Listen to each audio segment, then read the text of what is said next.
Bonjour, 16e siècle, Clément Marot, biographie.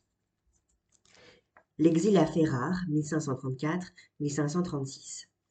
Dès le carême de 1532, ses ennemis l'avaient de nouveau accusé de manger le lard. Il fallut l'intervention de Marguerite de Navarre pour le tirer de ce mauvais pas. L'affaire des placards. Des placards contre la messe, affichés à Amboise sur la porte de la chambre du roi, ainsi que dans diverses villes de France, décidèrent François Ier à pourchasser les hérétiques, dont plusieurs furent aussitôt brûlés. Marot et son ami Jamet figuraient sur une liste de 52 suspects.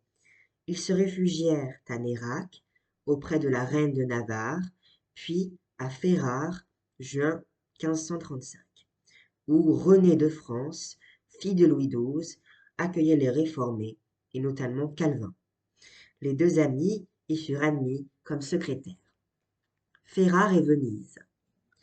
Peu après son arrivée, Marot écrivit une longue épître au roi pour se justifier, 1535. Il s'intéressa aux idées de la Réforme, mais le duc de Ferrare, hostile aux idées nouvelles et aux réfugiés, le contraignit à se réfugier à Venise, juillet 1536. En France, les plus gros feux étaient passés. Marot, regrettant la cour, écrivit au dauphin, à la reine de Navarre, et finit par obtenir l'autorisation de rentrer.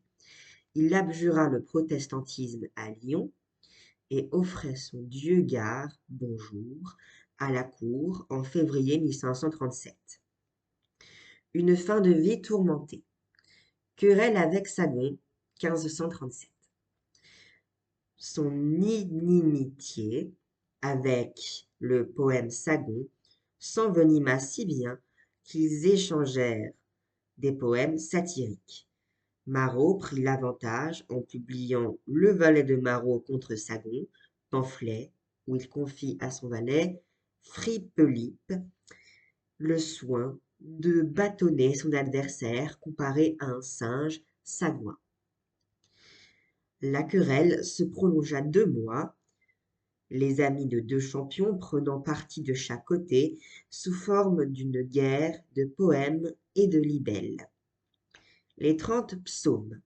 Rentré en grâce, Marot accompagne le roi, lui dédie une charmante églogue et publie chez son ami Étienne Dolet une nouvelle édition de ses œuvres, 1538. Surtout, il adapte en vers français les psaumes de David, d'après l'original hébreu, que lui traduit l'érudit Vatable. Il publie 30 psaumes en 1541, sans opposition de la Sorbonne. Marot à Genève, 1542-1543. La réédition de l'Enfer réveilla l'hostilité du Parlement et la persécution des luthéristes.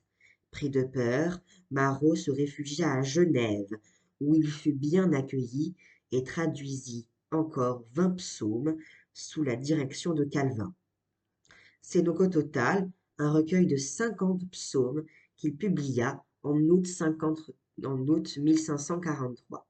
La mort. La légèreté de sa conduite fit scandale, et il se réfugia à Chambéry. Il espérait en vain rentrer en grâce. Il passa en Italie pour rejoindre les troupes françaises victorieuses à Cérizole. Il mourut à Turin en 1544. La même année parut à Lyon la grande édition complète de ses œuvres. La tradition médiévale. Les grands rhétoriqueurs. À la cour de Bourgogne, de Malines, en Flandre, et à la cour de France, fleurit, à la fin du XVe siècle et au début du XVIe siècle, l'école des grands rhétoriqueurs, dont le théoricien fut Jean Molinet. Les principaux d'entre eux sont Jean Mesquinot, Guillaume Crétin, Jehan Marot, père de Clément Marot, et surtout Jean Lemaire de Belge, 1473-1525, neveu de Molinet, qui s'inspire parfois d'Homère et, par son goût de la mythologie, par son sentiment de la nature et de l'amour, annonce déjà la Pléiade. Fidèles aux allégories du roman de la rose, les rhétoriqueurs sont plus soucieux de la forme que de la sincérité de l'inspiration. Pour eux, la rhétorique, ou art de bien dire, consiste en raffinement de style, en acrobatie de versification.